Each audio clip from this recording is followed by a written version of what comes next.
Good morning, 5th grade. Today we're going to continue reading in our novel, The Birch Bark House. Before we get started, you have a quick write. It says, have you ever been envious of someone? What were you envious of, and what did you do about it? And if you are unsure about what being envious means, you can go down to your vocabulary words today, and one of the words is envy. And if you envy someone, that means that you resent them because they have something that you want. So you have a group of girls and they are envying this other girl.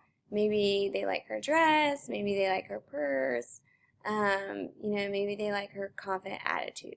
There's something about her that they wish that they had, and so they envy her. And so when you're thinking about your quick write, think about, have you ever experienced that feeling, and what did you do about it?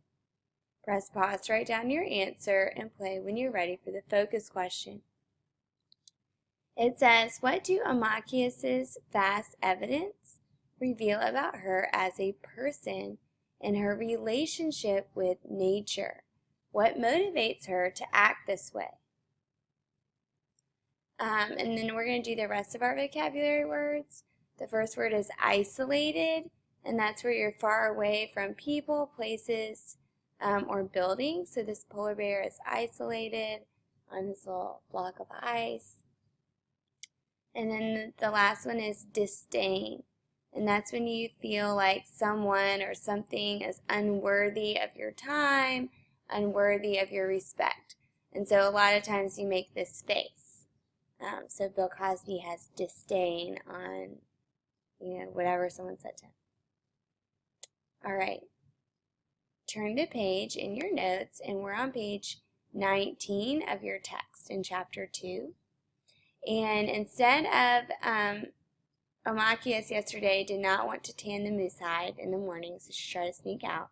And instead, her mom sent her to go get her scissors from Old Tallow. All right, and so we're going to think about Old Tallow at the beginning of the chapter, and then we're going to think about Amachius. Although she lived in town, Old Tallow was so isolated by the force of strangeness of her personality that she could have been surrounded by a huge dark forest. She had never had any children, and each of her 3 husbands had slunk off in turn during the night, never to be seen again. Nobody knew exactly what it was that Tallow in her younger days had done to drive them off. It had probably been something terrible. After the last husband left, her face seemed to have gotten old suddenly, though the rest of her hadn't weakened. She was a rangy woman, over 6 feet in height. She was powerful, lean, and lived surrounded by ferocious animals, more wolf than dog, and fiercely devoted to her. Tallow could bring down a bear with her pack of dogs, her gun, or even the razor-sharp spear she practiced throwing into the splintered base of a tree. The dogs were bull-tough, and the yellow one particularly showed its wolf origins in the springy length of its legs. For some reason, Old Tallow seemed to treat her, Amachius, somewhat differently than other children. She didn't scream at her or heap disdain on her, order her away from her cabin, or set her dogs on her. Amachius thought perhaps it was because Old Tallow respected her mama and grandma. Old Tallow respected almost nobody else, so it was extra meaningful. The 3 women often sat together talking in the dusk. Also, Old Tallow, who loved to hunt and was very skilled, shared her catch with them when Day-Day was gone. They would sometimes wait to find the haunches of venison just inside the door, or bear meat, or a fish or 2. In fact, she now remembered that Old Tallow was responsible for the hide of the moose which she had shared. Old Tallow liked to make her deliveries at night, which was another thing. Most people hated to go out in the dark when Grandfather Owl was howling, coo, coo, coo, coo, coo, coo, and anything could happen. But of course, Old Tallow was afraid of nothing. We'll stop right there because we have a lot of information about Old Tallow. In box 1A, he would write, Old Tallow is a tall, tough woman who lives alone in the woods. She is generous to Amachius' family because she respects them. Press pause to write down your answer and play when you're ready to keep reading.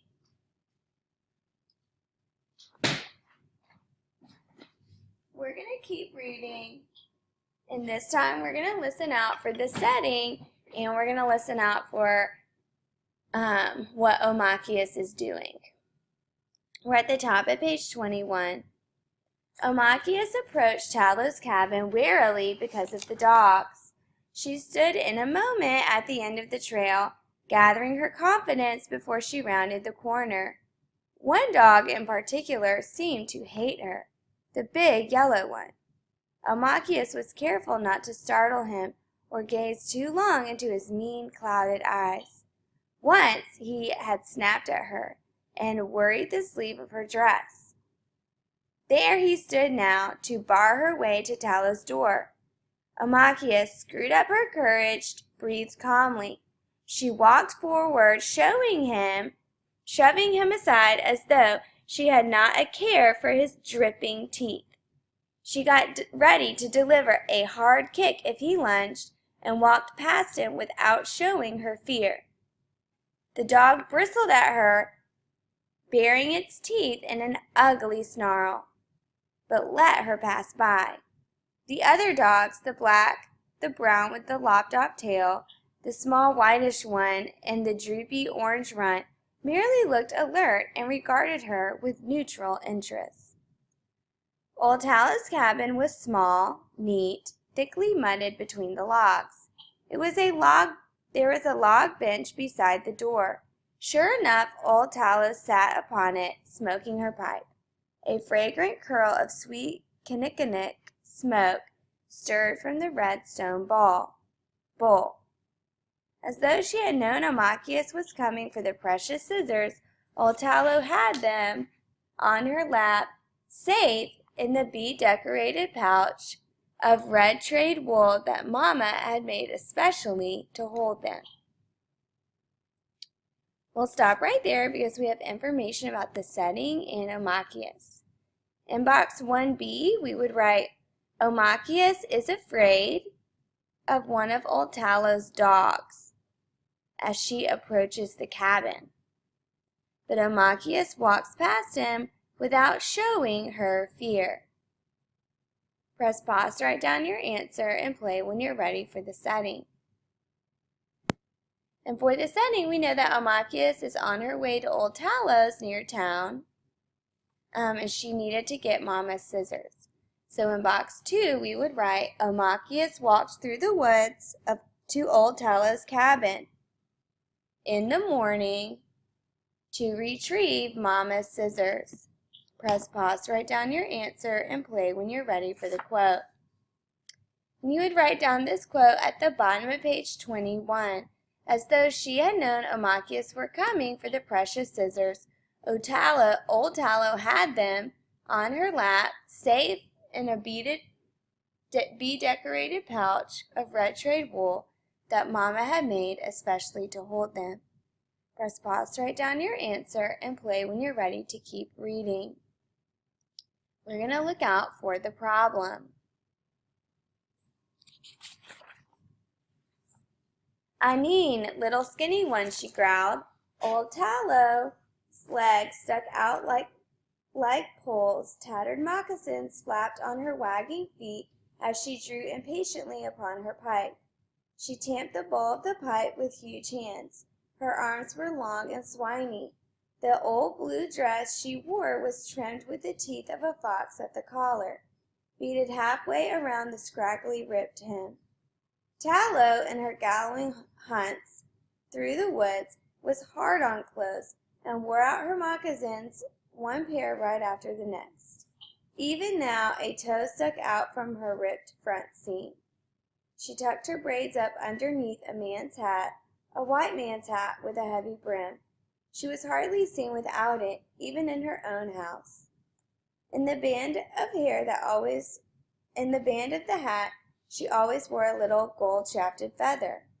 This was the feather of the golden-breasted woodpecker, the bird that gave its name and chattering cry to this island. "You want the scissors!" Her voice was abrupt but not unkind. "Yes," said Omachias, glad that old Tallow was outside. The yellow dog knew it was wrong to intimidate Omachias. Sure enough, old Tallow scolded him. "You!" she shrieked at the snarling dog. "Boony! Leave her alone! This is your last warning. Touch her and you die!" The yellow dog turned aside, shrugging and cringing mean-spiritedly, eyeing Omachias. She imagined she heard the yellow dog say, "I'll get you next time. Wait until there's just the two of us. You'll see." Relieved, Omachias walked past the other dogs straight up to the old woman and stood before her. "Anine, my auntie," she said. "Mino ayasana." She wished the old woman good health and called her auntie because it was a sign of affection. We're at the top of page 24.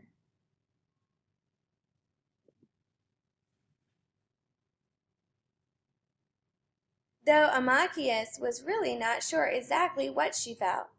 After she'd spoken, she stood politely waiting. Old Tallow smiled, nodded, and blew the blast of smoke out of her nostrils.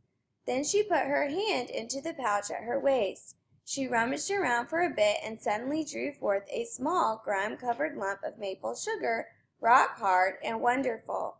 "You take this," she said, her voice cracked and dry as though salted. "And this, too." She handed Omachias the scissors and waved her back onto the trail, and this is as friendly as old Tallow ever got. Omachias went away satisfied. Before she went back on the trail, Omachias rinsed off the old candy lump in the lake. It came out beautifully, creamy golden, translucent, and grainy dark. And sweet. She started walking, her treasure now wrapped in a leaf. As she walked, Omachias thought, there was no way to share such a tough nut of sweetness. How would she divide it? Omachias decided she did not want to cause trouble at home. Furthermore, it suddenly made sense to her that at least one person in the family should get the full effect of the maple sugar.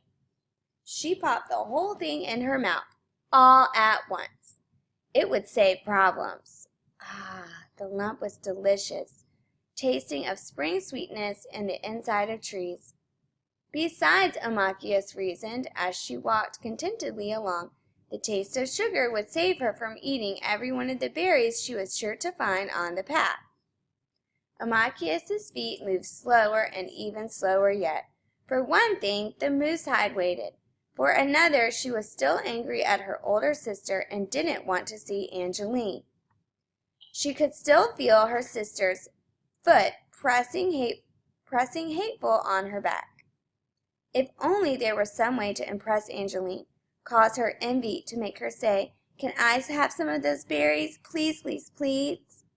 You can be sure, Omachias thought, her face taking on a faraway, haunting expression. She would be slow in answering. Yet the worst of it was this. Her sister was usually on her side, helping her plan tricks on the other children in the village, or gathering new ferns, or snaring rabbits, visiting the grave houses, looking for sugar or food left for the spirits, tossing off her clothes to swim with her. And to have her older sister laugh at her hurt Omachias so much inside that she both wanted Angeline to smile in surprise, to be proud, to envy her, and to feel so rotten and be sorry forever. So Omachias took the slow way back to looking for odaimon, little red heartberries, in the sunny margins of the woods near the ground. We'll stop right there because we have Omachias' problem. In box 3, you should write, Omachias is still mad at Angeline for laughing at her, and she dreads tanning the moose hide when she gets back home. And you can write down this sentence on page 25. For the solution, go ahead and read the rest of page 26 and you can find it in